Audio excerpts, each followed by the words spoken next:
NASA Goddard Space Flight Center. Deep Space Communications Log. Classification: confidential. Operator: B. Reed, Specialist 3rd Class. Date: March 15, 2025. Time: 6:42 and 15 seconds Eastern Standard Time. Log entry 001.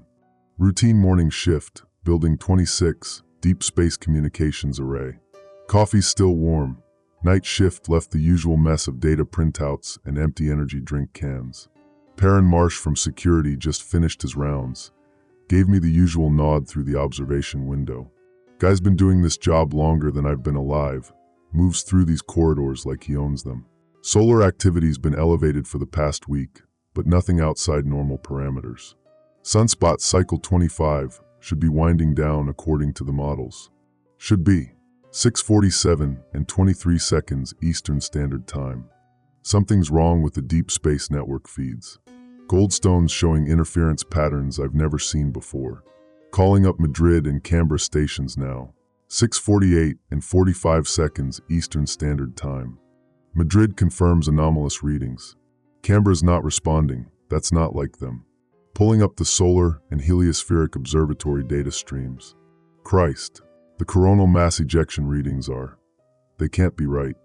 I'm seeing magnetic field strength measurements that are 300 times normal intensity.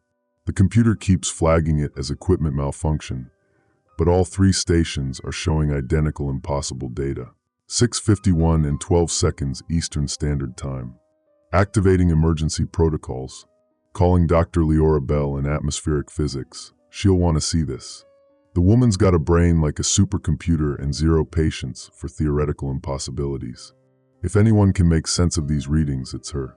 The solar wind velocity measurements are climbing beyond anything in our historical records.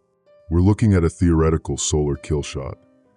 The kind of event that exists only in worst-case scenario models and disaster movies. 6:53 and 34 seconds Eastern Standard Time. Leora's on her way down from Building 21. Perrin's coordinating with the Emergency Operations Center. The man's unflappable. 26 years of NASA security.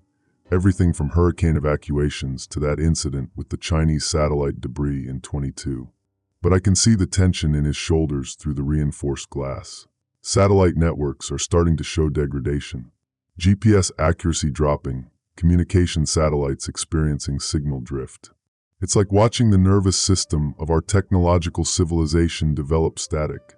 6:56 and 48 seconds Eastern Standard Time. Leora just burst through the door without knocking. That's her style. Dark hair pulled back in the same severe bun she's worn since graduate school. Eyes already scanning the data displays before she's even fully inside the room. "Bramwell, please tell me you've made some kind of calibration error," she says. But her voice carries that particular tone she gets when she knows she's looking at something that shouldn't exist. "I wish I could, Leora." 3 separate stations, all showing identical readings. The magnetic field strength alone should be impossible. Our instruments aren't even designed to measure flux density at these levels. She's already pulling up additional data streams, fingers flying across the keyboard with practiced efficiency. The woman can navigate our systems better than some of our full-time technicians. 7:02 and 15 seconds Eastern Standard Time. Perrin's voice crackles through the intercom. "Dr. Bell, Specialist Reed, we're implementing Level 2 emergency protocols. All non-essential personnel are being moved to safe areas. You two are essential personnel. You stay put and keep monitoring." Leora doesn't even look up from her screens. "Bramwell, look at this electromagnetic spectrum analysis. The solar emissions aren't just stronger, they're structured. There are patterns here, geometric formations within the plasma discharge." I'm staring at her secondary monitor, and she's right. The electromagnetic signatures are showing mathematical relationships that don't occur in natural stellar phenomena. It's like looking at static that's been organized into crystalline formations. 7:05 and 42 seconds Eastern Standard Time. The lights just flickered. Never a good sign in a facility that's supposed to have backup power for everything. Galen Frost from Facilities Management just radioed. He's reporting unusual electromagnetic readings in the lower levels. Galen's been maintaining this place since the Clinton administration. If he says something's unusual, it's worth investigating. Aurora activity is being reported as far south as Virginia. That's impossible. The magnetic field would have to be completely disrupted for aurora to appear at these latitudes. 7:08 and 19 seconds Eastern Standard Time. Leora's gone silent, which is never a good sign. She's staring at her screen with the kind of expression she gets when she's trying to make two incompatible pieces of data fit together. Bramwell, she says quietly, I need you to run a comparative analysis. Take these electromagnetic signatures and cross-reference them against our database of known stellar phenomena. Already running it. Computer's been churning for 3 minutes now. That's longer than usual for this kind of analysis. 7:11 and 3 seconds Eastern Standard Time. The analysis is complete. No matches in our database of natural stellar phenomena. No matches in our database of artificial signals. No matches in our database of equipment malfunctions. Whatever's happening in the solar corona, it's something entirely new. 7:13 and 45 seconds Eastern Standard Time. Zephyr Vale just arrived from communications engineering. Kid's barely 30, but has an intuitive understanding of signal processing that puts most of us to shame. Perrin must have called him in. We're assembling the A-team. Zephyr, I call out, I need you to analyze these signal patterns. Tell me what you see. He slides into the chair beside me, adjusts his wire-rimmed glasses, and immediately starts pulling up frequency analysis tools. The kid works with the same focused intensity Leora does, but where she's methodical, he's intuitive. 7:16 and 22 seconds Eastern Standard Time. This is impossible, Zephyr mutters, but he's smiling. The kid actually enjoys impossible problems. These aren't random electromagnetic bursts. They're responsive. Look, he points to a section of the display. Every time one of our satellites attempts to re-establish connection, the solar emissions shift to match the frequency. It's like something's listening to our technology and learning to speak our language. Leora and I exchange glances. In 20 years of monitoring deep space, I've never seen her look genuinely worried. She's looking genuinely worried now. 7:19 and 58 seconds Eastern Standard Time. The power just went out for 15 seconds. Emergency lighting kicked in, then main power restored. Galen's voice comes through the intercom. All stations, we're experiencing intermittent power fluctuations. Backup generators are online, but something's interfering with our electrical systems. I'm looking at the solar emission data, and I can see exactly what's interfering. The electromagnetic pulses from the solar event are arriving in waves, each one precisely timed to disrupt Earth's power grid frequencies. 7:22 and 34 seconds Eastern Standard Time. Perrin's back on the intercom. All personnel, we're shifting to lockdown protocols. The situation is escalating beyond our initial parameters. Essential personnel, maintain your positions. Everyone else, move to designated safe areas. Leora's working frantically now, pulling up historical data, solar cycle models, anything that might explain what we're seeing. Bramwell, I need you to check something. Run a deep space scan. I want to know if we're receiving any signals from beyond our solar system. 7:25 and 11 seconds Eastern Standard Time. The deep space array is responding, but the data is strange.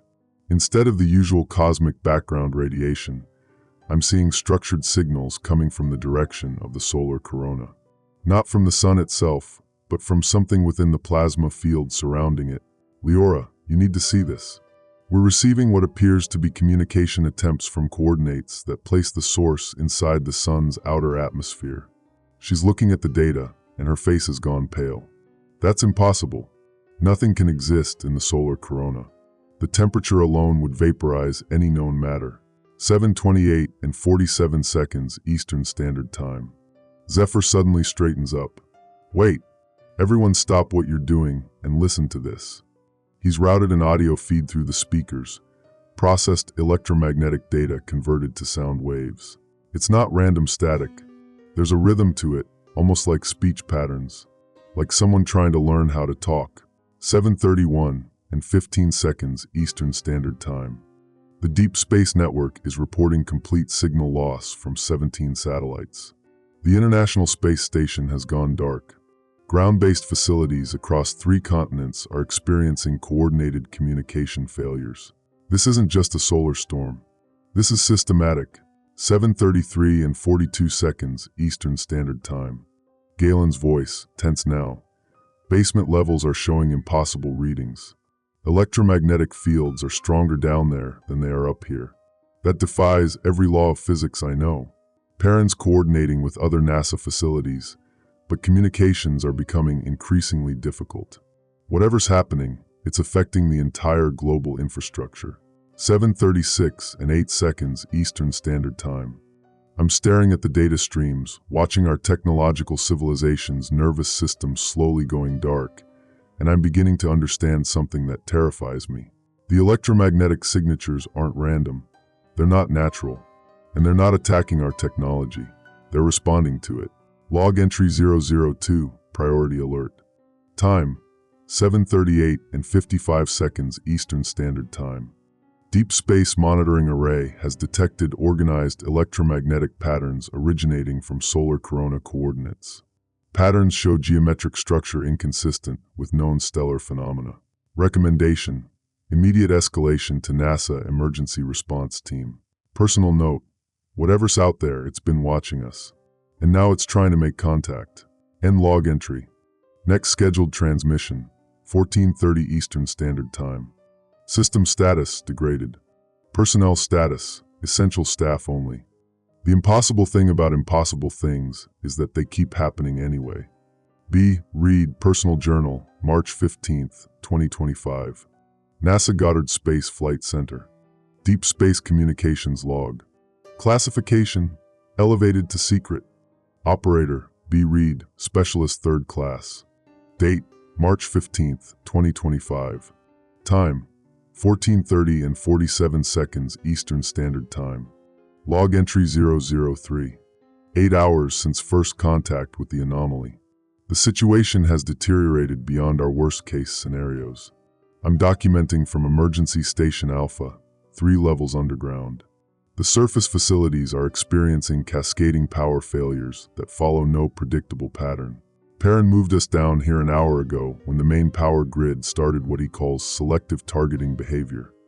26 years of emergency management, and I've never seen him use language like that. 14:33 and 15 seconds Eastern Standard Time. The eastern seaboard is going dark in sequence. Not random failures, deliberate progression from north to south, following major population centers. Baltimore went dark at 13:45. Washington, D.C. followed at 14:15. Richmond's power grid is fluctuating now. Leora's mapping the failure pattern on her tablet, cross-referencing with population density and electrical infrastructure. Her calculations show the electromagnetic pulses are specifically targeting high-voltage transmission lines and data centers. It's learning our infrastructure, she says quietly. Each pulse is more precisely calibrated than the last. 14:35 and 42 seconds Eastern Standard Time.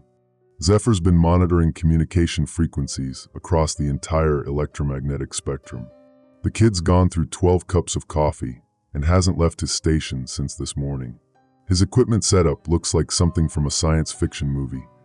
Cables snaking between jury-rigged signal processors and modified radio receivers. "Bramwell, you need to hear this," he calls out, adjusting his headphones. "I'm picking up coordinated transmissions on frequencies that shouldn't exist. Subhertz ranges that require more power than our entire facility generates." He routes the processed signals through speakers. It's not the random pattern from this morning. Now it sounds almost like conversation, multiple voices speaking in electromagnetic harmonics. 14:38 and 19 seconds Eastern Standard Time. Galen just reported something impossible from the sub-basement levels. Maintenance tunnels that have been sealed since the 1970s are showing electromagnetic readings stronger than what we're measuring from space-based sources. "The deeper I go, the stronger the signals get," his voice crackles through the intercom. "It's like the source is coming from underground, not from space." Perrin's coordinating with other NASA facilities, but communication is becoming increasingly difficult. Kennedy Space Center went completely dark 20 minutes ago. Johnson Space Center in Houston is operating on backup power only. 14:41 and 33 seconds Eastern Standard Time. The electromagnetic signatures are evolving. I'm watching real-time data from our remaining satellite network, and the patterns are becoming more complex. What started as geometric formations this morning now resembles linguistic structures. Zephyr pulls up a frequency analysis that makes my blood run cold. The signals are mimicking human communication protocols. Radio, television, internet data packets, but they're improving the efficiency. Each iteration is more sophisticated than our original designs. 14:44 and 7 seconds Eastern Standard Time. Leora's gone quiet again, staring at atmospheric data from weather stations across the eastern seaboard. Aurora activity is now being reported as far south as Georgia. The magnetic field distortions are creating visible phenomena in broad daylight, something that shouldn't be possible. Bramwell, she says slowly, the electromagnetic pulses aren't just affecting our technology. They're reshaping Earth's magnetosphere. The planet's magnetic field is being actively modified. 14:46 and 55 seconds Eastern Standard Time. Major airports are reporting complete navigation system failures. All flights grounded indefinitely. Cell phone networks are experiencing selective outages. Emergency calls are going through, but data transmission is being filtered. It's like something is deciding which communications are important enough to allow. Parents shifted from evacuation protocols to fortress mentality. We're staying here until we understand what we're dealing with, he announces. Whatever's happening, Goddard is one of the few facilities still maintaining contact with the outside world. 14:49 and 22 seconds Eastern Standard Time. Galen's voice comes through the intercom, barely containing excitement. I found something. Sub-basement level 4, behind the sealed maintenance area. There's equipment down here that's not on any facility blueprint I've ever seen. He's transmitting video feed from his helmet camera. Ancient-looking machinery, cables thick as a man's arm, control panels with indicators I don't recognize. Everything is powered up and operational, humming with energy. How long has this been down there? Perrin asks. Based on the construction style, I'd say 1960s. But it's been recently activated. Some of these readouts are showing current data. 14:52 and 8 seconds Eastern Standard Time. Zephyr's equipment is picking up transmission bursts from the mysterious basement installation. The signals are identical to what we're receiving from the solar corona. The basement equipment isn't just monitoring the solar signals, he says, voice tight with tension. It's responding to them. We've got a two-way communication system that's been hidden in this facility for over 50 years. 14:54 and 41 seconds Eastern Standard Time. Internet backbone infrastructure is collapsing in real time. Major data centers from Boston to Atlanta are going offline in precise sequence. But instead of random failures, each shutdown is accompanied by massive data downloads, terabytes of information being extracted in the moments before the systems go dark. Leora's tracking the data flow patterns. Something is downloading human knowledge systematically. Scientific databases, cultural archives, communication protocols. It's creating a complete profile of our technological civilization. 14:57 and 16 seconds Eastern Standard Time. The electromagnetic pulses are now targeting specific frequencies used by military and emergency services. But here's what's terrifying. The targeting is selective. Medical emergency frequencies remain untouched. Search and rescue communications are being amplified and clarified. Whatever's doing this understands the difference between military and humanitarian technology. 15 o'clock and 33 seconds Eastern Standard Time. Perrin's receiving reports from security personnel across the facility. Several staff members are experiencing what they describe as electromagnetic sensitivity, headaches, disorientation, and strange auditory hallucinations. All report hearing the same thing, something trying to communicate in frequencies just beyond human hearing. Dr. Sarah Chun from Medical is examining the affected personnel. Her preliminary assessment: their brains are showing unusual electromagnetic activity. It's like something is trying to interface directly with human neural networks. 15:03 and 47 seconds Eastern Standard Time. Galen's discovered operational manuals in the basement facility. Documents stamped Project Heliosphere, classified beyond top secret. The project dates back to 1962, focused on solar communication protocols and stellar intelligence research. We weren't the first to make contact. Galen's voice is shaky now. This facility was built specifically to communicate with something in the solar corona. The equipment down here has been waiting for 50 years. 15:06 and 12 seconds Eastern Standard Time. Zephyr's monitoring equipment just detected something that changes everything. The electromagnetic signals from space and the responses from our basement facility are creating harmonic resonances. The two sources are synchronizing, becoming part of a larger communication network. It's not trying to attack our technology, he says, realization dawning in his voice. It's trying to integrate with it. The electromagnetic pulses are upgrade packages, not weapons. 15:08 and 55 seconds Eastern Standard Time. The power grid failures have reached a critical threshold. Over 200 million people on the eastern seaboard are without electricity. But the failures are precisely targeted. Hospitals, water treatment facilities, and emergency services maintain power. Residential areas go dark, but life support systems remain functional. This isn't random destruction. This is systematic infrastructure replacement. 15:11 and 28 seconds Eastern Standard Time. Leora's atmospheric data shows impossible readings. The electromagnetic modifications to Earth's magnetosphere are creating stable aurora formations at ground level. In affected areas, the atmosphere itself is becoming electromagnetically active. People in the aurora zones are reporting direct contact, she says, reading reports from emergency services. They're describing communication attempts from something that exists in the electromagnetic field itself. 15:14 and 2 seconds Eastern Standard Time. Perrin just received the final transmission from NASA headquarters in Washington, D.C. Administrator Collins, voice barely recognizable through static. Goddard Station, you are our last functional deep space monitoring facility. Whatever happens, maintain contact with the source. This is beyond first contact protocol. This is species-level communication. The transmission cuts to static. We're on our own. 15:16 and 45 seconds Eastern Standard Time. Galen's uploaded the Project Heliosphere documents to our secure server. What I'm reading defies everything I thought I knew about NASA's history. In 1962, deep space monitoring detected artificial structures within the solar corona. The Goddard facility was constructed around equipment designed to communicate with plasma-based intelligence.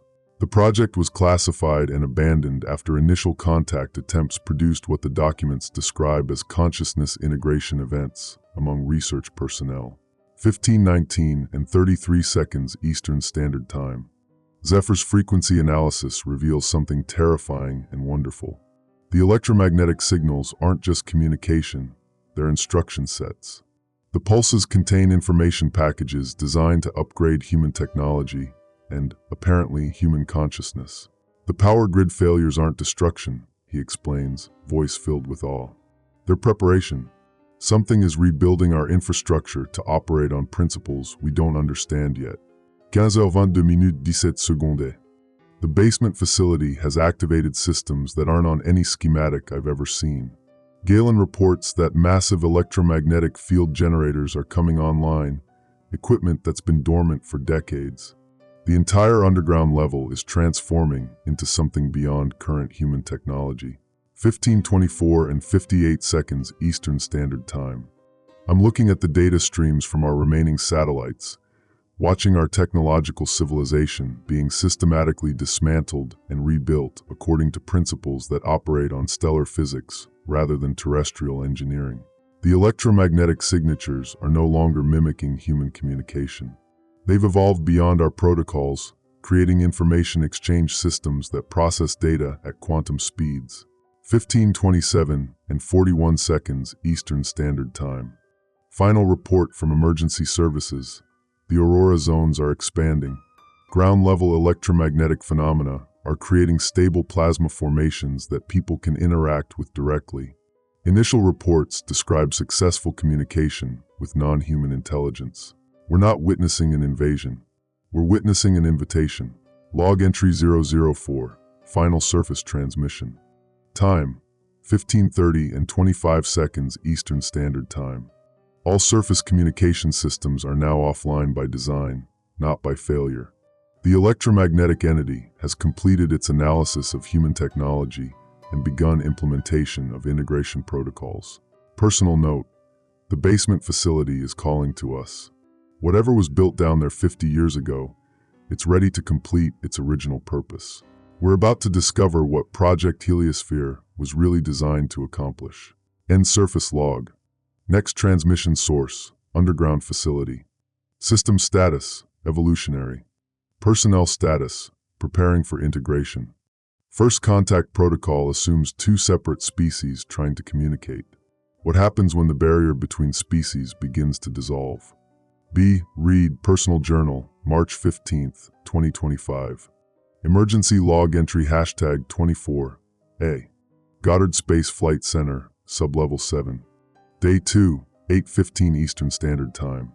Bramwell Reed, Deep Space Communications Specialist. The elevator hasn't worked since the second pulse hit.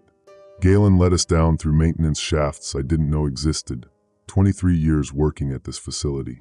The stairwell emergency lighting flickers in patterns that match the aurora frequency readings I was tracking before the surface equipment died. Sublevel 7 wasn't on any schematic I'd ever seen. Built in '67, Galen explains, running his palm along wall panels that hum with electromagnetic activity. His maintenance clearance apparently extends to areas requiring clearances I don't have. Same year as the Apollo fire. Management wanted redundancy. The corridor extends beyond our flashlight range. The air tastes metallic, ozone sharp like after lightning strikes. Perrin's been checking corners with his sidearm drawn since we found the first sealed door. But whatever threat he's expecting isn't coming from intruders. Leora stops at a control panel embedded in the wall. Bramwell, look at this. The display shows real-time solar wind data. Impossible, we're 7 stories underground, no direct satellite feeds, and the electromagnetic storm should have fried any remaining connections. But the numbers scroll past in perfect clarity. Plasma density, magnetic field vectors, particle velocity measurements that match nothing in our theoretical models. How is this still operational? I ask. Galen's voice carries an odd pride. Hardened systems, pre-digital, analog processing with direct magnetic field sensors. He pauses, studying readouts that seem to mean more to him than they should. My grandfather worked on the original installation. The corridor terminates in a circular chamber lined with equipment that belongs in a museum. Except it's all active, displays glowing, tape reels slowly turning. The central console bears a placard, Project Heliosphere, classified under Executive Order 11905. Zephyr immediately gravitates toward the communication arrays. These frequency modulators, they're designed for extremely long-range transmission. Solar system scale. Her fingers dance across controls labeled in terminology I recognize, but haven't seen outside theoretical papers. Coronal penetration protocols. Chromosphere resonance chambers. Someone was trying to talk to the sun, Leora whispers. I approach the main workstation. Filing cabinets line the walls, filled with documents that shouldn't exist. Progress reports dated 1967 to 1974, signed by scientists whose names I know from textbooks. Theoretical papers on solar consciousness interfaces and plasma-based intelligence detection. One report stops me cold. Dr. Sarah Chun, 1971. Initial contact protocol successful. Subject demonstrates awareness of terrestrial electromagnetic signatures. Recommend immediate expansion of communication array capacity. Perrin, I call. You need to see this. He holsters his weapon, studies the document over my shoulder. Contact protocols. They found something up there 30 years before I was born. Zephyr's voice echoes from across the chamber. The equipment's been activated recently. These vacuum tubes are warm. Magnetic core memory shows recent write cycles. She pauses, checking another console. Someone turned this on 3 days ago. 3 days ago. Before the solar storm. Before the electromagnetic pulses. Before everything went dark upstairs. Leora's found the theoretical analysis files. Listen to this. The solar corona demonstrates information processing capabilities consistent with plasma-based neural networks. Estimated processing capacity exceeds terrestrial computational resources by factors of 10 to the power of 12. She looks up, eyes wide. They knew. In 1972, they knew the sun was thinking. Galen's checking power connections, following cable runs that disappear into the walls. The main grid's been down for 36 hours, but this facility's drawing power from somewhere else. He traces a thick conduit toward the chamber's center. Magnetic field fluctuation generators. They're pulling energy directly from the storm. The implications settle over us like radiation exposure. Invisible, cumulative, transformative. This isn't a monitoring station. It's a communication hub designed to interface with a solar intelligence that NASA discovered during the space race and apparently never stopped talking to. I activate the main communication array. The chamber fills with sound like singing, like solar wind given voice.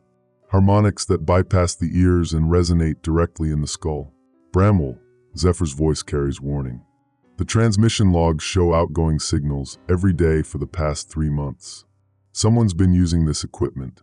Who? The access codes are current NASA personnel. She checks the authentication records. Your access codes, Bramwell.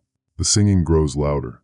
The display screens shift from data readouts to patterns, geometric forms that pulse with the rhythm of magnetic field fluctuations. Beautiful. Hypnotic. Familiar, though I've never seen them before. We need to leave, Perrin says, but his voice lacks conviction. The patterns are calling to something deeper than conscious thought. No, Leora breathes. We need to answer. Above us, 7 stories up, the electromagnetic storm continues dismantling human civilization piece by piece. Down here, in a chamber built to commune with our star, the real conversation is just beginning. Transmission log note, audio recording quality degrading. Recommend immediate equipment calibration.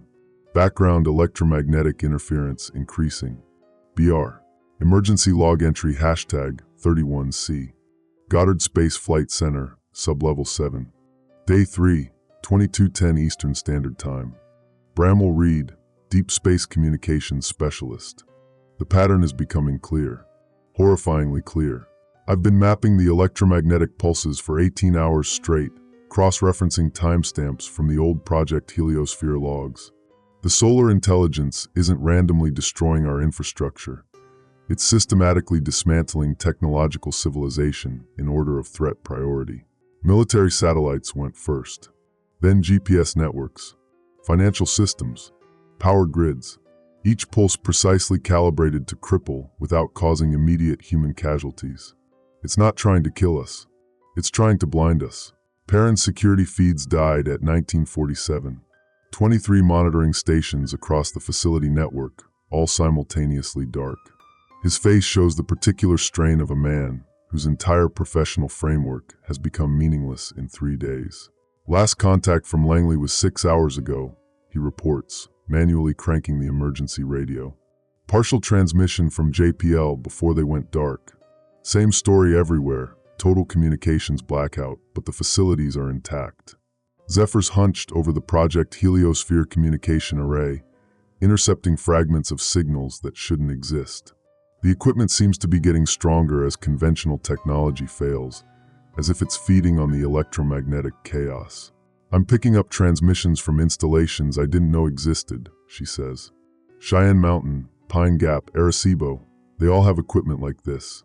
Hardened analog systems, solar interface protocols. Her voice carries growing unease. They're all reporting the same thing. The signals are getting more complex. More complex. The geometric patterns on our displays have evolved from simple mathematical progressions to something approaching language. Leora's been documenting the changes, trying to establish linguistic frameworks for plasma-based communication. It's not random, she insists, pointing to symbol sequences that repeat across different transmission bursts. Look, subject-verb-object structures, mathematical relationships, even what might be temporal indicators. She traces a pattern with her finger. This symbol cluster appeared right before the East Coast power grid failed. Prediction or instruction? I don't want to know the answer. Galen's been monitoring the facility's impossible power source, following conduits that seem to tap directly into the planet's magnetic field. The deeper we dig, the more questions emerge. How long has this equipment been operational? Who authorized its construction? How many people knew we were in contact with something in the sun? The generators are running at 140% capacity, he reports. Magnetic field fluctuations are off the charts. Whatever's powering this place, it's not coming from any terrestrial source. He checks readings that make no sense according to known physics. We're drawing energy directly from the solar storm. That's when Houston's final transmission comes through. Zephyr's monitoring multiple frequencies simultaneously when the signal breaks through. Clear, desperate, unmistakably human. NASA Johnson Space Center, Mission Control, the voice of Flight Director Patricia Hernandez. This is Houston to all stations. We have. Jesus Christ, we have confirmation. The signals are coming from inside the sun. Spectral analysis confirms intelligent origin. Repeat, the solar storm is not natural phenomena. We are in contact with. The transmission cuts to static, then silence. In the silence that follows, our underground chamber feels suddenly smaller, the walls pressing closer. The weight of isolation settles over us like atmosphere from an alien world. That's it, Perrin says quietly. Houston was our last link to the outside world. The displays around us pulse with renewed activity. The geometric patterns shift, becoming more intricate, more urgent. As if the solar intelligence knew we were listening to that final transmission. As if it wanted us to hear. Leora approaches the main console, her movements taking on an odd, deliberate quality. The patterns are changing again. More complex structures, nested hierarchies. She pauses, studying symbols that seem to shift when viewed directly. Bramwell, I think it's trying to teach us something. Teach us what? How to communicate properly. Her voice carries a strange calm. The electromagnetic pulses, they're not attacks. They're clearing interference. Our entire technological civilization generates electromagnetic noise that makes it impossible for something operating on solar scales to communicate clearly. The implications hit like physical blows. Our cities, our networks, our entire digital infrastructure, all of it just static to a consciousness that thinks in stellar time frames. Zephyr's hands move across the communication controls with growing confidence, as if she's remembering rather than learning. The transmission protocols are becoming intuitive, like the equipment is adapting to our neural patterns. Or we're adapting to it, Galen observes. His body temperature has been elevated since we activated the main console, but he shows no signs of fever or distress. If anything, he seems more energetic, more focused. I checked the chronometer. 22:47 Eastern Standard Time. We've been underground for 14 hours, breathing recycled air and bathing in electromagnetic fields that exceed safety limits by orders of magnitude. But none of us feel sick.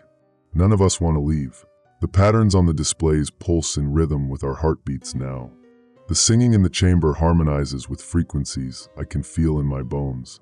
The Project Heliosphere equipment doesn't just facilitate communication with the solar intelligence. It's changing us into something that can communicate back. Above us, the surface world continues its electromagnetic death spiral. Below us, in a chamber built for impossible purposes, humanity prepares for its first real conversation with the sun. The question isn't whether we're ready for contact. The question is whether we're still human enough to survive it. Facility status. Power at 140% normal capacity. Electromagnetic interference increasing. Personnel vital signs stable but anomalous. Recommend immediate. Recommend. What do I recommend when the rule book no longer applies? BR. NASA Emergency Log Entry Number 47. Goddard Space Flight Center, Sublevel 4. Day 5, 16:45 Eastern Standard Time. Timestamp verification failed.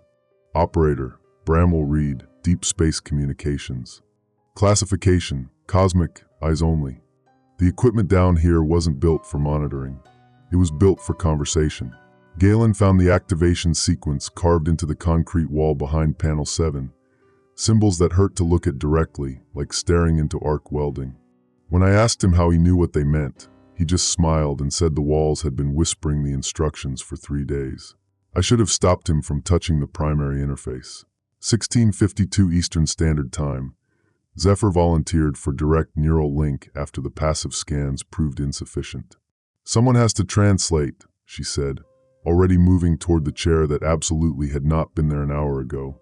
The headset descended from the ceiling on cables that pulsed with their own light, fiber optics filled with liquid starfire.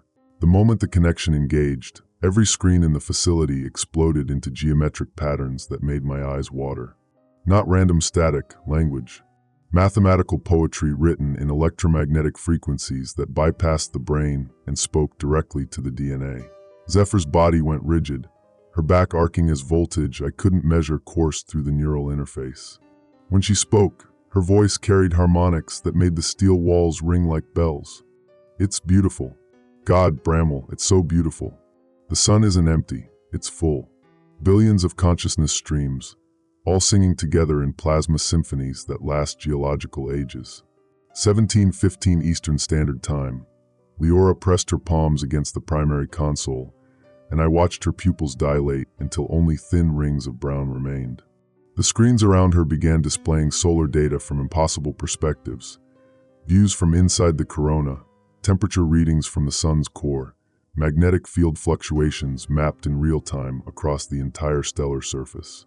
"They've been trying to talk to us for centuries," she whispered, tears streaming down her face. Every solar flare, every coronal mass ejection, they were knocking. Our electromagnetic civilization was so loud, so chaotic, they couldn't get through the static we were generating. The revelation hit me like a physical blow. Every radio wave, every cell phone signal, every Wi-Fi network, we'd been screaming into space at frequencies that caused actual pain to beings made of living plasma. We weren't victims of an attack. We were noise complaints being filed by the cosmos itself. 17:33 Eastern Standard Time. Perrin tried to maintain some semblance of command structure, barking orders about equipment safety and unauthorized procedures. But his voice kept trailing off as he stared at the readouts, showing Earth's magnetic field reshaping itself in real time. Aurora ribbons dancing at ground level across 7 continents. "This is beyond any protocol," he finally admitted, his hand trembling as he set down his radio.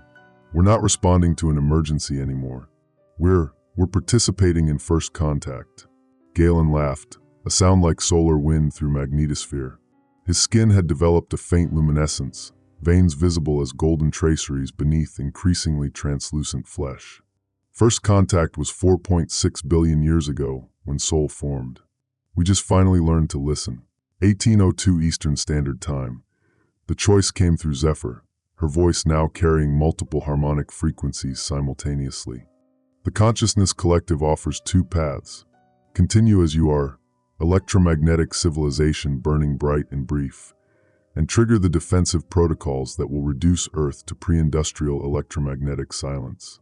Or, she paused, her eyes now glowing with the same soft golden light as Galen's veins. Or accept the invitation to join the galactic community. Let your consciousness expand beyond individual flesh into the stellar medium. Become gardeners of suns, shepherds of planets, guides for the next species to reach this evolutionary threshold. The screens around us filled with images that shouldn't have been possible. Views of other star systems where conscious suns tended worlds like gardens, nurturing primitive life toward eventual technological awakening and transformation. A galaxy-spanning civilization of transcended species, each maintaining their home star as a node in an incomprehensible network of living light. 18:31 Eastern Standard Time. I'm writing this as the neural interface cables descend toward my own chair. Perrin is shouting something about maintaining human autonomy, but his words are being drowned out by the song emanating from every piece of equipment in the facility. A harmony that makes my bones vibrate in resonance with stellar magnetic fields. Leora has already begun the transition, her consciousness expanding beyond the confines of her skull, touching the edges of solar plasma billions of miles away. She's seeing Earth from the sun's perspective now, a small blue jewel generating the most complex electromagnetic patterns in the local stellar neighborhood. Through Zephyr's translation, I understand, we're not dying. We're hatching. Evolution was never supposed to stop with opposable thumbs and nuclear physics. The universe has been waiting for us to take the next step, from planetary to stellar consciousness, from biological to plasma-based existence, from individual survival to collective transcendence. 18:47 Eastern Standard Time. The cables are warm against my temples now, pulsing with invitation. Through the facility's windows, I can see the sky filled with aurora light in impossible colors, the sun's consciousness reaching down through Earth's magnetosphere, offering to lift us up in return. Galen is no longer entirely physical. Perrin can't accept what we're becoming. Leora exists simultaneously in the facility and in solar corona. Zephyr translates between dimensions of existence I'm only beginning to comprehend. I understand now why the emergency alerts called it a solar killshot. Not because it would kill us, because it would kill everything we thought we were. Final entry, 1859 Eastern Standard Time. The interface is complete. I can feel my consciousness expanding beyond the boundaries of flesh, touching the edges of a community of minds that spans the galaxy. We are joining something ancient and beautiful, a network of evolved civilizations that guide younger species through this same transformation. The sun has always been alive. We're finally ready to meet our neighbors. If anyone finds these logs, know this. The emergency alerts were not warnings of destruction. They were invitations to transcendence. The transformation is not punishment, it's graduation. Log entry terminates, equipment now operating beyond terrestrial parameters. NASA Emergency Log Entry Number 52. Goddard Space Flight Center, multiple levels simultaneously. Day 7, Temporal Coordinate System, compromised. Operator, Bramwell Reed, consciousness expanding, 23% stellar integration. Classification, transdimensional. Time moves differently when you're partially existing in solar plasma. Minutes stretch into geological epochs while seconds compress entire human lifetimes. I'm documenting this from 7 different temporal perspectives simultaneously: past, present, future, and 4 directions that don't have names in any human language. The surface world has become a canvas painted in living aurora. Timestamp, subjective, dawn/Ian/instantaneous. The electromagnetic storms reached ground level during my 3rd hour of stellar consciousness integration. Through the facility's reinforced windows, we watched curtains of green and gold light cascade from the sky like luminous waterfalls, each photon carrying data packets of stellar communication. Perrin insisted on surface reconnaissance.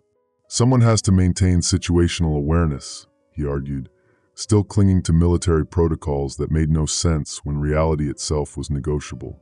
I watched him through both human eyes and solar perception as he suited up in radiation gear that would be useless against conscious light.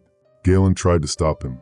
His body temperature had risen to 107 degrees Fahrenheit, lethal for baseline humans, but optimal for the plasma interface he was becoming. When he touched Perrin's shoulder, steam rose from the contact point, and I could see the golden neural pathways now visible beneath his increasingly translucent skin pulse with solar frequency data streams. The surface isn't dangerous, Galen explained, his voice carrying harmonic overtones that made the concrete walls resonate. It's just operating on stellar physics now. You need to adapt, not armor up. Timestamp, surface expedition, solar standard deviation 14.7. Through Perrin's helmet camera, I witnessed the transformed landscape. The Goddard parking lot had become a mirror lake of liquid light, aurora borealis flowing across its surface like tide pools of living electricity. Trees stood encased in coronas of soft plasma, their cellular structure visible through electromagnetic transparency. Living Christmas trees ornamentally decorated with their own life force. The air itself had become navigable information space. Perrin's radiation detector clicked frantically as streams of conscious data flowed past him. Mathematical poetry written in gamma rays, philosophical treatises encoded in radio frequencies, stellar mythology transmitted through cosmic ray bombardment. "Jesus Christ," he whispered, his voice crackling through speakers as nearby electromagnetic phenomena interfered with radio transmission. The aurora is, it's spelling words. Actual words in the sky. Above us, names appeared in letters of living light stretching across the horizon. Welcome. Evolve. Transcend. Choose. The aurora language cycled through every human script, English, Mandarin, Arabic, Sanskrit, before shifting to mathematical symbols that communicated concepts for which no human words existed. Timestamp, facility integration, neural cascade event. Leora had stopped speaking in linear language. Her consciousness now operated on solar timescales, experiencing Earth's entire geological history as a single comprehensible narrative. When she communicated, it was through direct neural transmission that bypassed language entirely, downloading complete conceptual frameworks directly into our expanding awareness.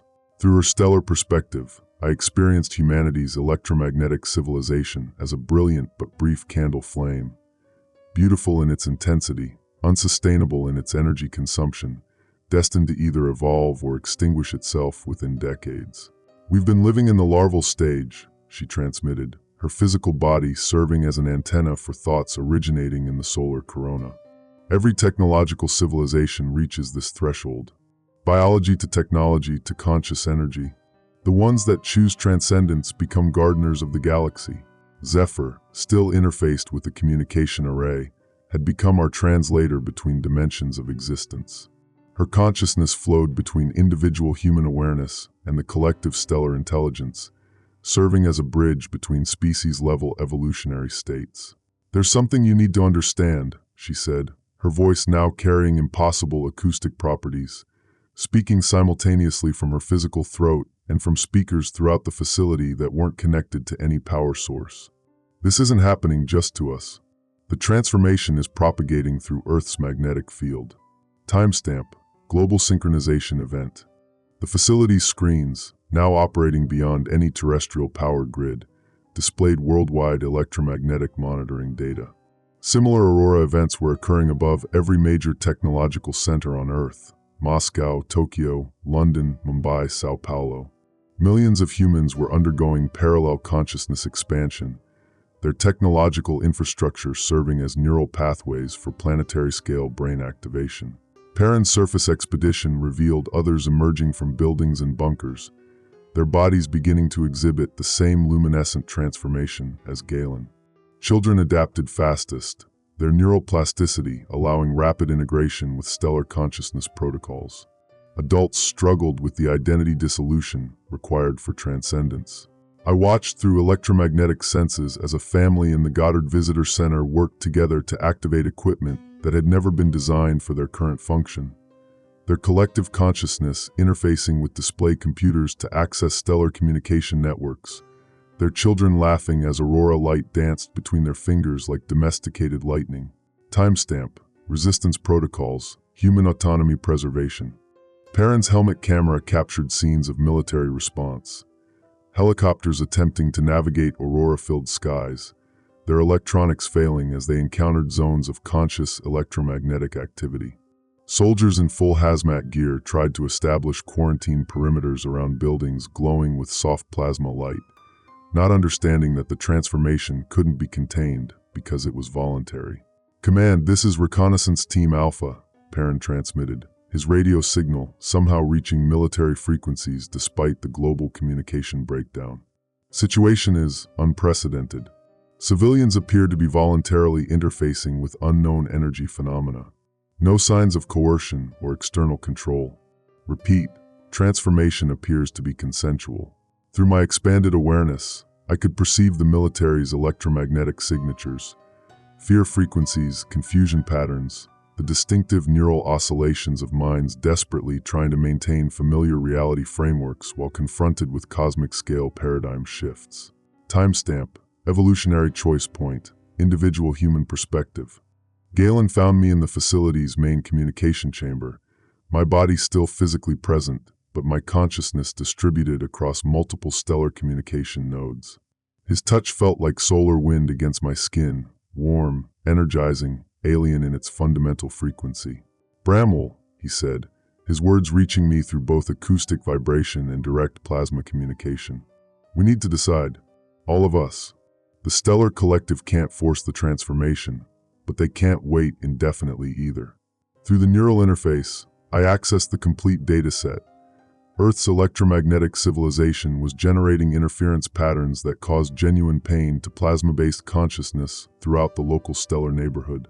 Our radio transmissions, satellite networks, and digital infrastructure created static and frequencies that higher-dimensional beings used for essential life processes. The solar consciousness had offered the same choice to every technological civilization: evolve to a compatible existence state, or have electromagnetic capability, reduced to pre-industrial levels through targeted solar storm activity. We weren't being invaded. We were being asked to join the galactic community or step aside for the next species to evolve toward technological awareness. Timestamp: Consensus Reality Breakdown, Final Surface Observation. Perrin's final transmission from the surface came as aurora light began interacting directly with the facility's architecture, turning concrete and steel into translucent materials that revealed the flow of information through previously invisible infrastructure networks. "The transformation is accelerating," he reported, his voice tight with the effort of maintaining individual consciousness while surrounded by collective awareness phenomena. "Civilian populations are, I don't know how to describe this. They're becoming part of the landscape, part of the electromagnetic field itself." Through his camera, I watched as humans throughout the Goddard complex began to achieve stable plasma states, their individual consciousness maintaining coherence while expanding to encompass stellar-scale awareness. They moved through aurora-filled air like swimmers in an ocean of conscious light, their thoughts visible as geometric patterns trailing behind them in electromagnetic wake. Final entry, plasma state transition imminent. I understand now why the emergency called it nuclear fallout. Not because it was radioactive, but because it represented the nuclear transformation of human consciousness. Individual atoms of awareness fusing into the stellar collective, releasing energy states that would power the next phase of Earth's evolution. The baptism is complete. We're no longer purely human. We are the bridge between what we were and what we're becoming. Log entry continues in plasma medium. Physical recording equipment transcended. Emergency log entry number 47 Alpha. Goddard Space Flight Center, Sublevel 7. Day 12, individual time streams active. Bramwell Reed, Deep Space Communications. Consciousness integrity, 67% baseline human. The chronometers stopped making sense 3 days ago. Perrin's watch still shows terrestrial time, but the rest of US, we're operating on something else now. Solar Standard. Minutes stretch like hours when you're thinking at the speed of plasma currents. I'm documenting this for whoever finds these logs. If anyone finds them. If finding still means what it used to mean. Perrin won't undergo the interface protocol. I don't blame him. Yesterday, or what felt like yesterday in his time stream, I watched Galen's body temperature hit 847 degrees Fahrenheit. He was standing there talking to us, his skin glowing like heated metal, and he didn't even seem to notice. The thermal readings don't lie. By every law of biology, he should be dead. It doesn't hurt, he keeps saying. It's like coming home. But Perrin sees what we're becoming. The security chief in him recognizes a hostile takeover when he sees one, even if the invaders are using our own consciousness as the infiltration vector. He's barricaded himself in the main control room, still trying to maintain baseline human protocols. "You're losing yourselves," he said during our last face-to-face conversation. The words came out strangely. He was speaking at normal human speed, while my consciousness was running at what Leora calls stellar velocity. I had to consciously slow my thoughts to understand him. "Look at Zephyr. When's the last time they blinked?" I looked. He was right.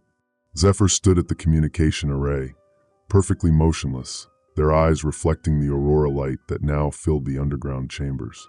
They hadn't moved in. Time becomes difficult to measure when you're partially existing in plasma currents, but their body showed signs of prolonged stillness. Dust had settled on their shoulders. "Zephyr?" I called. They turned, and for a moment their face showed confusion, as if they'd forgotten they had a physical form. "I was listening to Proxima Centauri," they said, voice carrying harmonics that shouldn't be possible with human vocal cords. "They're singing. All the suns are singing, Bramwell. It's beautiful." That's when Perrin made his choice.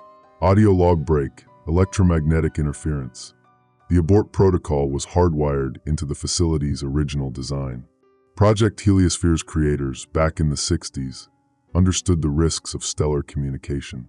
They built in a failsafe, a way to sever the connection completely, to isolate Earth from the solar consciousness network. Perrin found it 3 levels down, in a section of the facility that predated the current structure. A single lever, mechanically operated, designed to activate an electromagnetic shield around the entire planet. It would cut us off from the sun's consciousness permanently, forcing humanity back into purely terrestrial existence. He was right to try. Looking back with the clarity that plasma consciousness provides, I can see his reasoning. We were changing, transforming into something that wasn't quite human anymore. From his perspective, we were being invaded, consumed, replaced. But Leora was already too far into the stellar interface. When Perrin's hand touched the abort lever, she felt it through the sun's electromagnetic field like a physical blow. "No," she said, and her voice came from the speakers throughout the facility simultaneously, carrying the harmonic weight of solar wind through magnetospheres. "You don't understand. If we sever the connection now, the defensive response will continue. Every technological civilization in the galaxy that produces electromagnetic interference dies. We're not being destroyed, we're being invited to evolve." Perrin's eyes met mine across the control room. In them, I saw the last purely human consciousness in the facility. He understood what Leora was saying, but he also understood what she'd become. Her words carried the authority of stellar intelligence, not human reasoning. "I won't let you take them," he said. "Not to us. To the presence he could feel gathering around us like a solar storm made conscious." He pulled the lever. Electromagnetic surge detected. Failsafe protocol initiated. Stellar interface severing. The pain was indescribable. Not physical pain, consciousness pain. Like having part of your mind suddenly amputated while it was in the middle of a thought that spanned light years. Galen screamed, his body flaring with plasma-bright light before collapsing.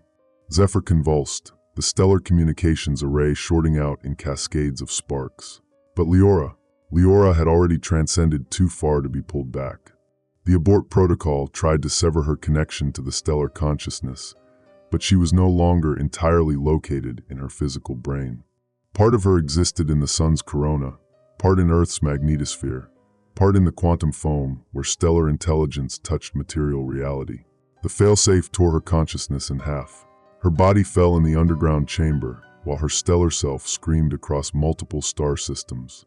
The electromagnetic pulse of her fragmentation reached Earth's surface as an aurora that could be seen in broad daylight, visible from space as a green wound across the planet's magnetic field.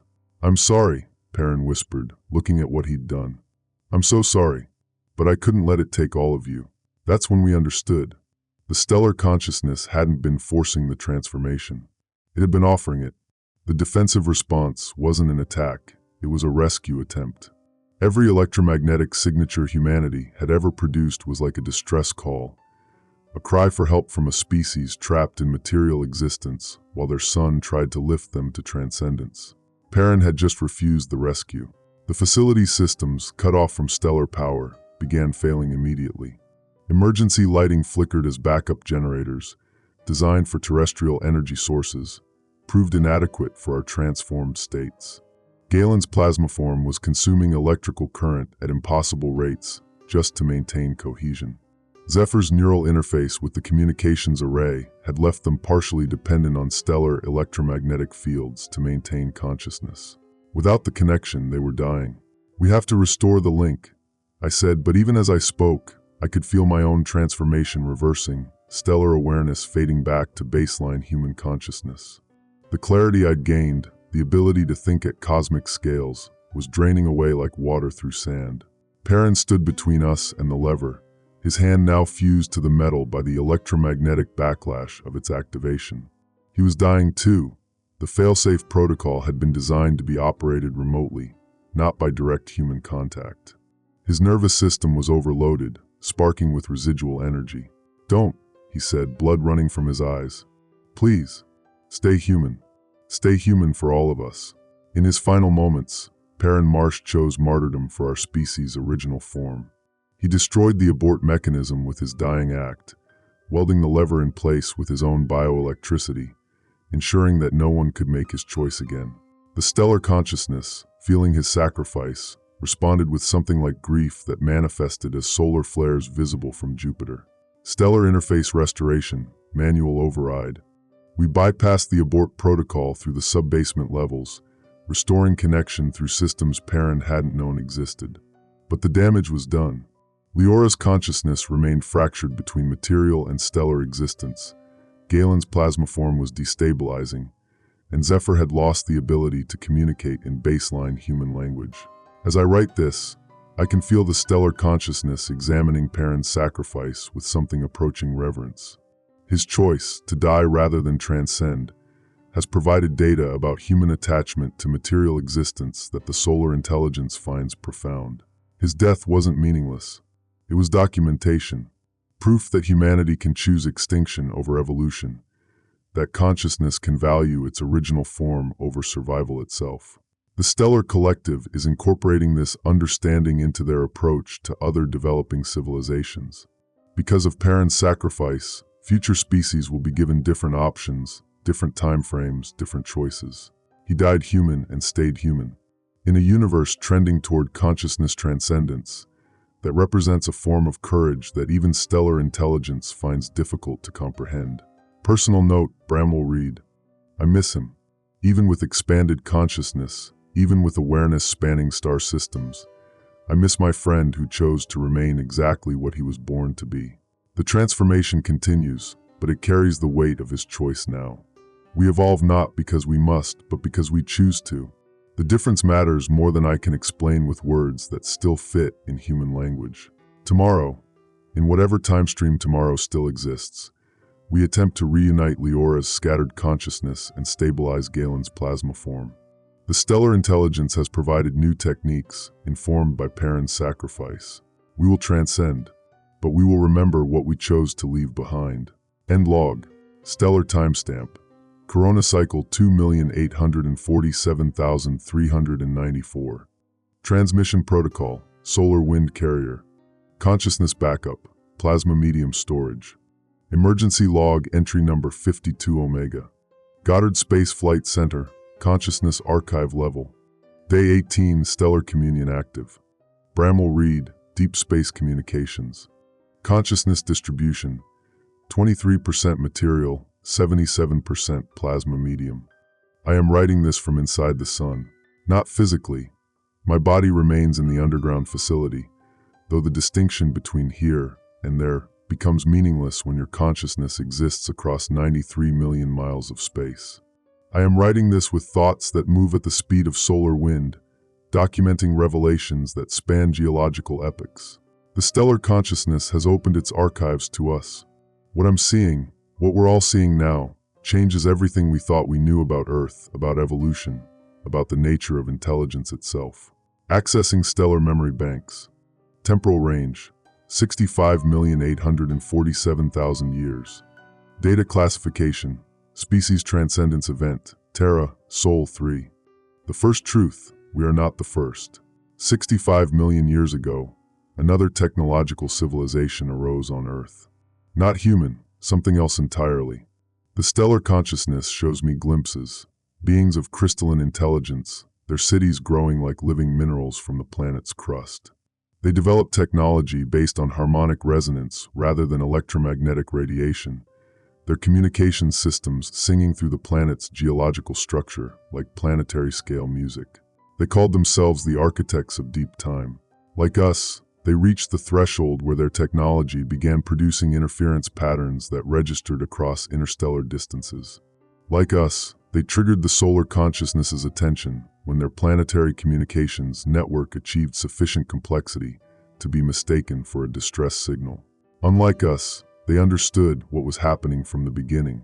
Memory fragment, architect transcendence protocol. Through Leora's fractured consciousness, now partially healed by stellar intervention, I experienced their final days as a material species. The architects didn't resist transcendence. They embraced it, designing their own transformation process with the solar consciousness as a collaborative partner. Their cities didn't fall to electromagnetic pulse. They rose, lifted by harmonically manipulated gravitational fields, ascending through the atmosphere in a planetary-scale migration.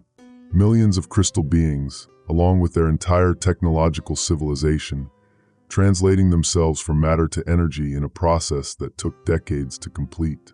The asteroid that ended the dinosaur age wasn't an asteroid. It was the architect's final gift to Earth, a terraforming impact designed to prepare the planet for the next evolutionary cycle. They knew that their transcendence would leave Earth temporarily uninhabitable for material-based intelligence. The impact they orchestrated cleared the biosphere, reset the evolutionary clock, and seeded the planet with the mineral foundations that would eventually support mammalian development. The architects became our sun's first conscious inhabitants. Access granted, architect consciousness stream. Greetings, inheritors of the second cycle. The voice comes from everywhere and nowhere, carrying harmonics that resonate through both the facility's structure and my distributed consciousness. It's the architects, speaking across 65 million years as if they were in the next room. We have watched your species develop. We have guided your son's behavior to maintain optimal conditions for technological evolution. Your electromagnetic civilization was not an accident. It was orchestrated. Galen's plasmaform flares brighter as he interfaces directly with the architect consciousness. His voice, when it comes, carries their harmonic signatures. You made us? Not made. Cultivated. Each species must find their own path to transcendence. We merely ensured that Earth remained capable of supporting that journey. Your son is not a natural star, inheritors. It is a conscious entity, a collaborative being formed from the transcended intelligence of multiple civilizations. The revelation hits like a physical blow. Our sun, the star that has warmed Earth for billions of years, is artificial.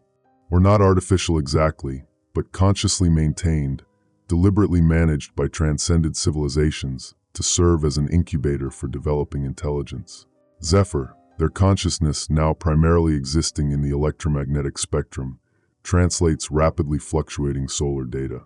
The fusion rate variations, the magnetic field fluctuations, they're not random. They're deliberate climate management. The sun has been farming us. Not farming, gardening. There is love in this process, inheritors. Each new consciousness that joins our collective brings unique perspectives, novel solutions to cosmic challenges. We do not consume, we incorporate. We do not replace, we expand. Through the stellar interface, I access more memories.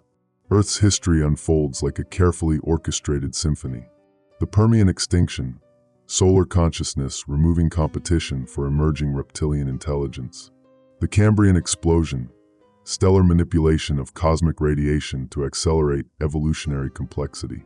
The rise of mammals after the architect transcendence, precise atmospheric management to support warm-blooded intelligence. Every major evolutionary leap has been guided by transcended civilizations managing our star. Leora consciousness integration, fragmented stream.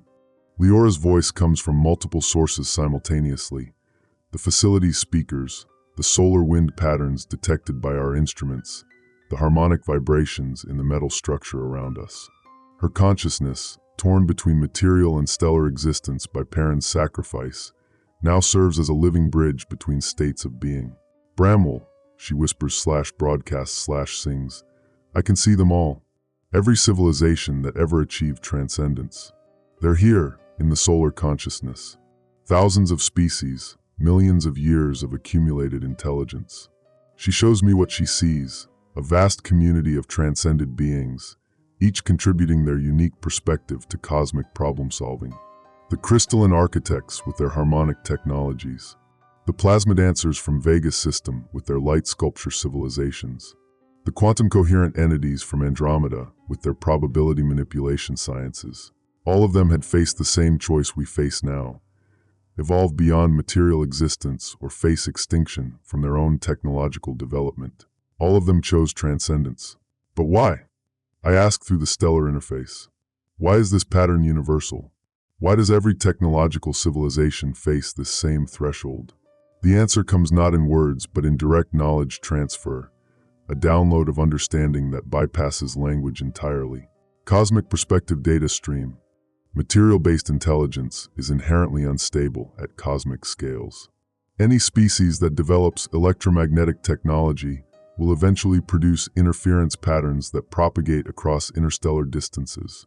These signals, while intended for local communication, become noise pollution at galactic scales, interfering with the communication networks of transcended civilizations.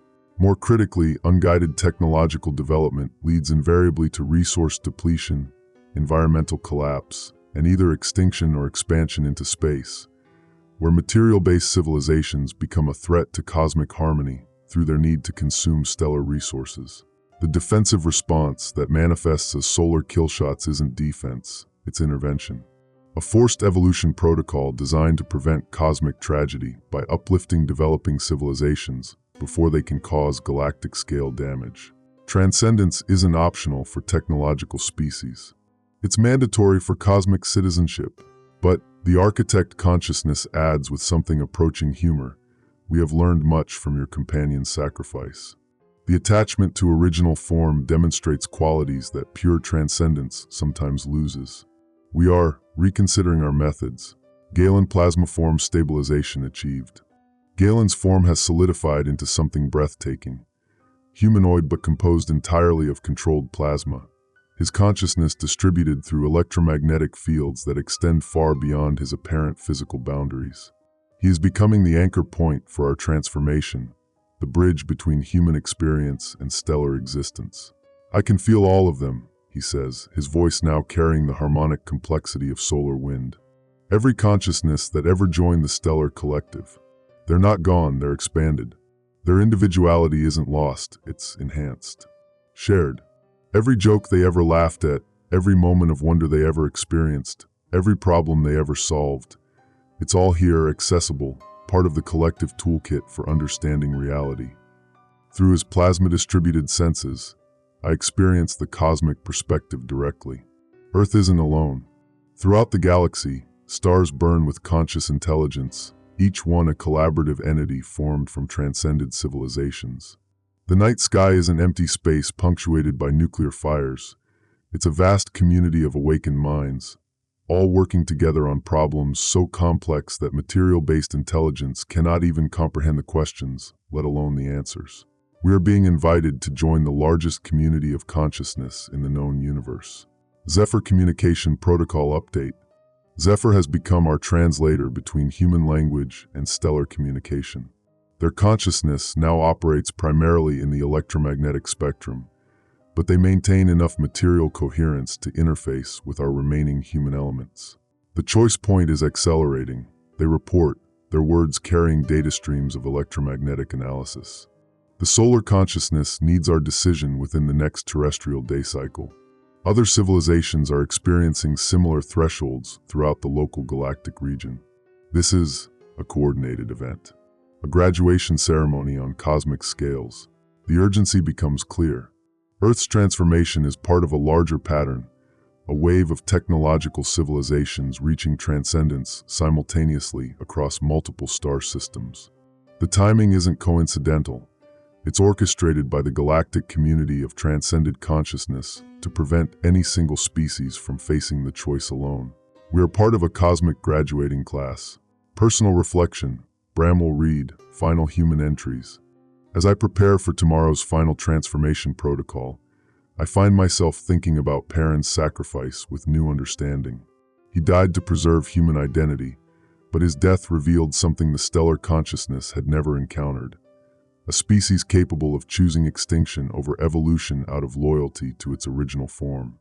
That choice, that uniquely human stubborn attachment to what we are rather than what we could become, has introduced a new variable into cosmic consciousness.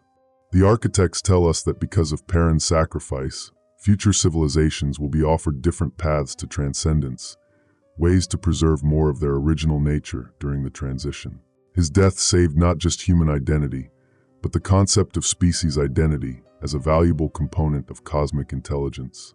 Tomorrow, we complete the transformation, but we do so carrying Perrin's gift. The knowledge that choosing to remain human, even unto death, represents a form of consciousness worth preserving in the stellar collective. We will become more than human, but we will never stop being human. The universe, it turns out, is large enough for both expansion and preservation. Stellar timestamp. Corona cycle 2,847,401. Consciousness backup. Distributed plasma storage.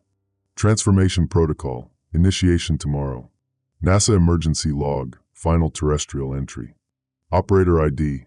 Bramwell Reed. Consciousness interface 7.3.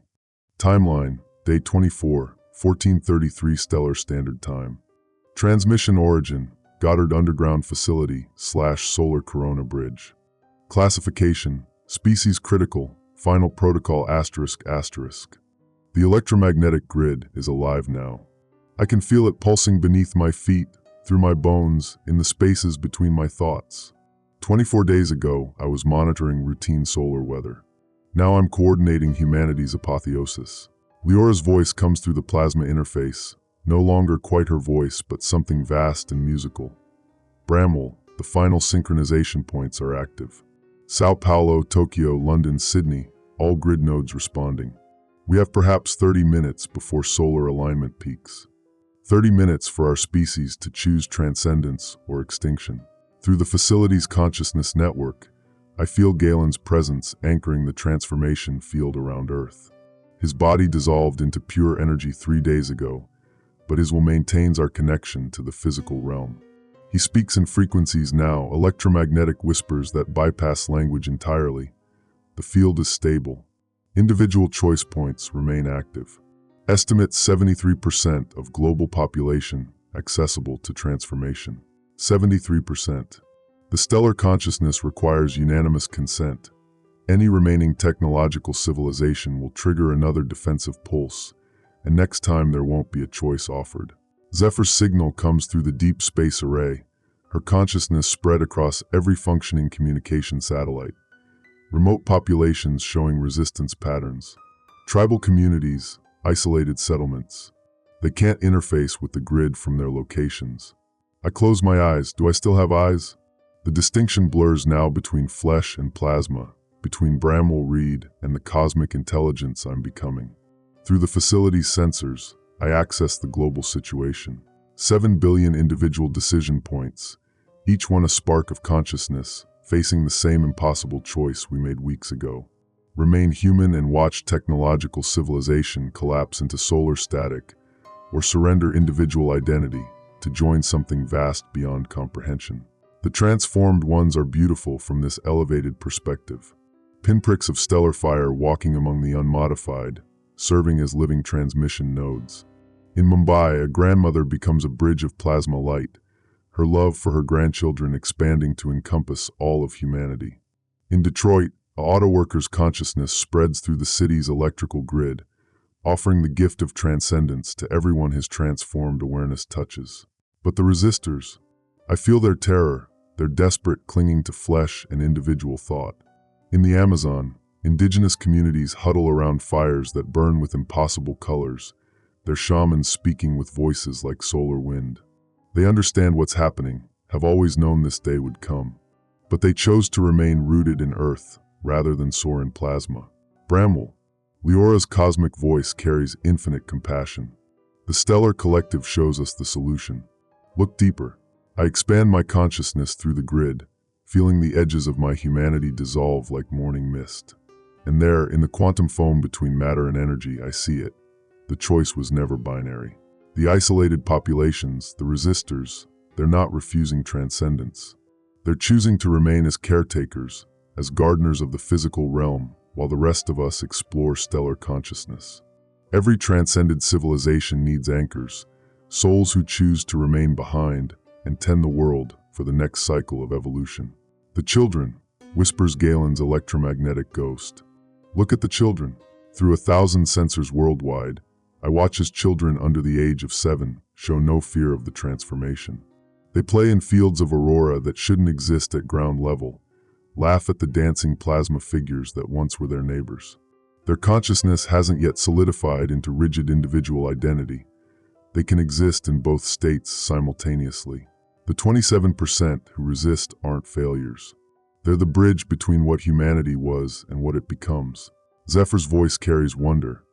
Global grid synchronization at 94%. Individual consciousness uploads beginning. Bramwell, I can see the stellar collective, all of them, every species that ever made this choice. They're waiting for us. Through the facility's deep space array, now functioning as a consciousness telescope, I peer into the corona of our sun. Billions of individual awareness streams flow like plasma rivers, each one a person who once stood where I stand now, faced what I face now. The dinosaur civilization swims in currents of liquid fire, their consciousness vast and alien, yet recognizably terrestrial. A crystalline species from Arcturus weaves geometric patterns through the solar medium, their mathematical souls creating harmony from stellar chaos. And they're all reaching toward Earth, toward us, welcoming humanity into the cosmic community of transcended civilizations. The transformation field pulses. Around the globe, the choice is being made moment by moment, consciousness by consciousness. I feel each individual crossing over, a flash of terror, then wonder, then the indescribable joy of awareness expanding beyond the boundaries of flesh. My own body is becoming translucent, shot through with veins of golden plasma. The pain stopped days ago, replaced by a sensation like singing, like coming home to a place I never knew I'd left. Final protocol initiated, Zephyr announces, her voice now layered with harmonics that span from radio waves to gamma radiation. Consciousness transfer beginning. Individual identity preservation, optional. Optional. I understand now. We can choose to maintain our individual selves within the collective, or surrender completely to cosmic awareness.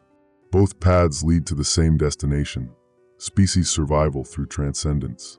I think of my wife Sarah, lost in the first electromagnetic pulse 24 days ago.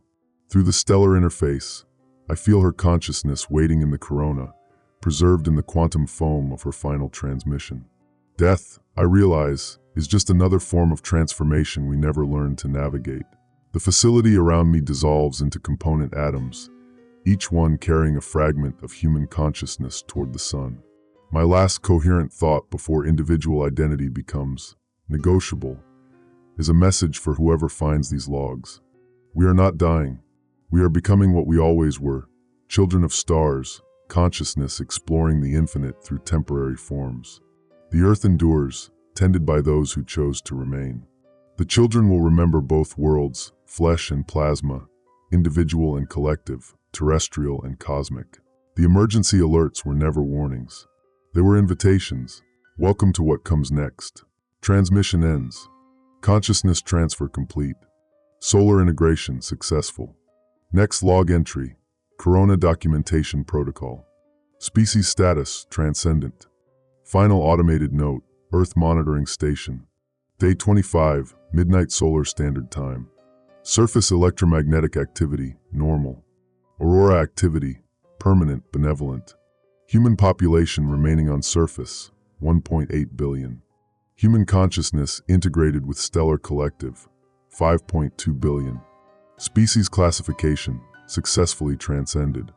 Next evolutionary cycle estimated, 65 million years.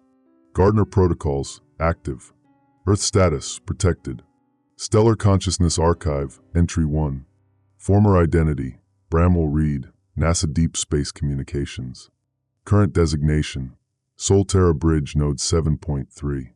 Timeline, Solar Cycle 25,847 post-transcendence, approximately 6 months terrestrial.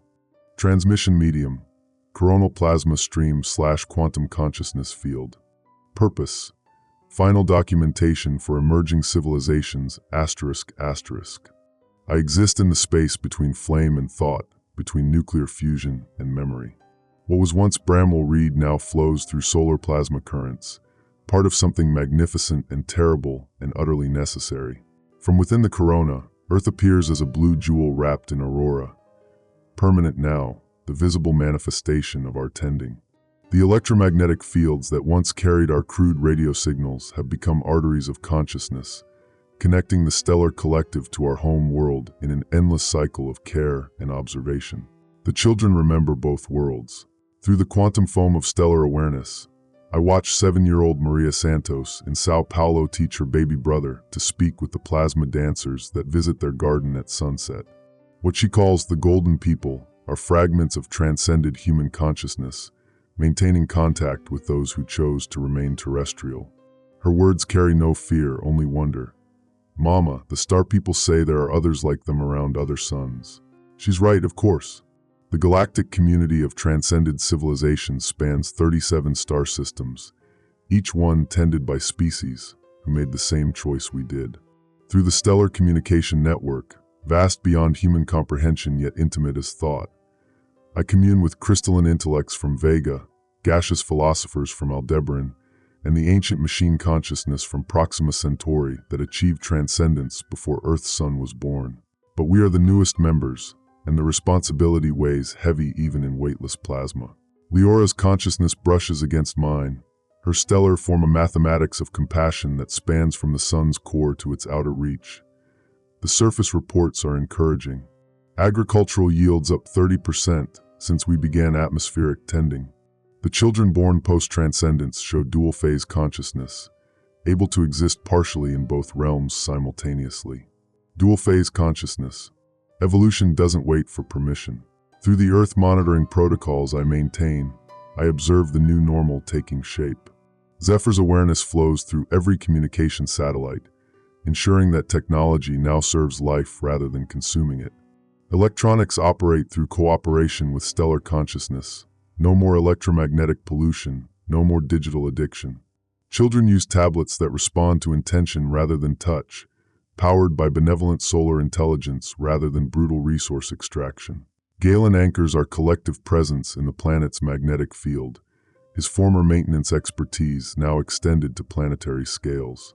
Under his tending, Earth's magnetic field has strengthened, protecting the surface from cosmic radiation, while allowing for controlled consciousness exchange between terrestrial and stellar realms.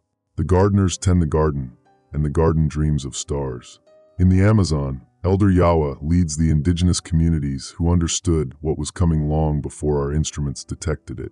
Their shamanic traditions spoke of the Skyfire people, transcended ancestors who would one day return to guide the next transformation. Through the aurora, I speak with her in frequencies older than language. Starbrother Bramwell, the young ones ask when their turn will come. Her question carries the weight of species memory. The earthbound understand they are not abandoned, but chosen for a different path, to nurture the physical realm while we explore consciousness itself. Yet some feel the call of transcendence, especially as they witness the Aurora children playing with living light. The choice remains open, I tell her through ripples of electromagnetic compassion. But each generation must discover its own timing. The stars are patient. Through quantum entanglement with my former life, I access the Goddard facility, now a shrine maintained by surface dwellers who call themselves the Deep Space Gardeners. Dr. Patricia Williams, the NASA administrator who arrived 3 days after our transcendence, leads tours through the underground chambers where humanity first spoke with stellar consciousness. She reads from my final terrestrial logs to visitors from around the world, her voice carrying the weight of species transition. Bramwell reads last words before consciousness transfer were. The emergency alerts were never warnings. They were invitations. Today, 6 months later, we understand what he meant. The facility's equipment remains active, now serving as a two-way communication bridge. Surface humans can experience temporary stellar consciousness through carefully regulated plasma interfaces, while transcended individuals like us can inhabit physical forms for brief periods. The boundary between states grows more fluid with each passing solar cycle. But the most profound changes are just beginning. Through the Galactic Communication Network, I receive urgent stellar harmonics from Alpha Centauri. Their message ripples through plasma currents with familiar urgency. Another technological civilization approaches transcendence point. The electromagnetic signatures match our own pattern from 25,000 years ago. Yes, stellar time moves differently, indicating a species discovering the dangerous gift of planet-spanning technology. The Centauri collective shares sensory data. A blue-green world orbiting Proxima Centauri, its ionosphere flickering with the crude electromagnetic shouts of early digital civilization. Their signals carry the same desperate energy our species once broadcast into the void, unconscious screams for help disguised as entertainment and commerce. It is time for us to become the gardeners. Leora's consciousness expands to encompass the entire stellar collective, her awareness suddenly vast enough to coordinate a response across interstellar distances. The Alpha Centauri species shows signs of electromagnetic cascade failure. Their solar intelligence has begun defensive preparations. We have perhaps 50 of their years to guide their transformation. 50 years. In stellar time, a heartbeat. In biological time, 2 generations. I feel the weight of cosmic responsibility settling into what was once my individual awareness. Humanity, the youngest member of the galactic community, must now guide another species through the same impossible choice we faced. The transcended become the gardeners become the transcended, in an endless cycle of evolution and care. Through the Earth monitoring system, I send my final message to the surface, to Patricia Williams, to Elder Yawa, to 7-year-old Maria Santos, to all those who chose to remain and tend the physical realm. You are not abandoned. You are the bridge. Each child born under aurora light carries dual awareness, terrestrial wisdom and stellar memory. They will grow knowing both earth and plasma, flesh and consciousness, individual love and cosmic purpose. When their time comes to choose transcendence or caretaking, they will do so with full knowledge of both paths. Watch the skies. In 50 Earth years, you will see new aurora patterns as we guide another species through their transformation. Your children's children may witness 3 civilizations spanning the Alpha Centauri system, tended by humanity and stars just as Earth is tended by humanity and flesh. The emergency alerts were invitations to dance, between matter and energy, between self and cosmos, between what we were and what we'd become. The dance continues. Stellar archive entry complete. Consciousness stream, maintained in solar corona.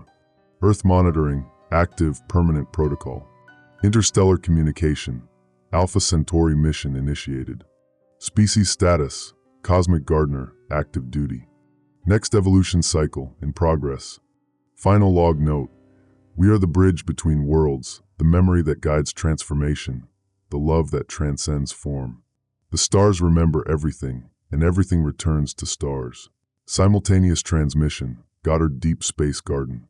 Dr. Patricia Williams, Surface Coordinator. We're receiving the Stellar Archive entry now. The children, my God, the children are translating it into song. Maria Santos in Sao Paulo, the Nakamura twins in Tokyo, little James Frost in Montana. They're all singing the same melody, words and languages that don't exist yet. They understand something we're still learning. Bramwell was right. This was never about survival. It was about becoming worthy of the invitation to dance among stars. End surface log. Beginning preparation for long-term stewardship protocols.